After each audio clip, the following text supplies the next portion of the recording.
2020 was a year that most might like to forget. According to a new report, it did bring some good news when it comes to credit card debt in the U.S.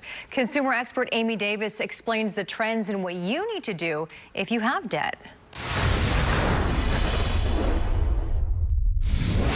Every year for the past decade, consumers have added an average of $54.2 billion in credit card debt, according to WalletHub. But in a recently released study, the personal finance website says in 2020, Americans got rid of nearly $83 billion in debt, an all-time record. These numbers were a little bit surprising to see, but this is good news. It means that people during the pandemic were really prioritizing paying down their debt instead of incurring new debt. But looking forward in 2021, experts don't expect that downward debt trend to continue. Based on our projections, we're probably looking at Americans to add another $50 billion to their total tab collectively by the end of the year, which is more on track by what we've seen for the last 10 years or so. Still working to pay off those credit cards? Experts say you gotta be aggressive. Say you have 2 credit cards that you really want to pay down.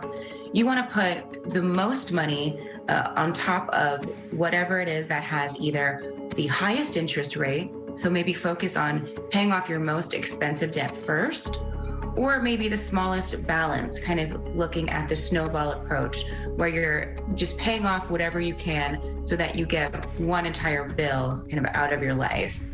WalletHub says the average household credit card balance was more than $8,000 at the end of 2020. Here in Houston, that number sits a bit higher at $13,000. And in terms of paying off debt, Houstonians on average decreased debt by $143 last year. I'm consumer expert Amy Davis, KPRC 2 News.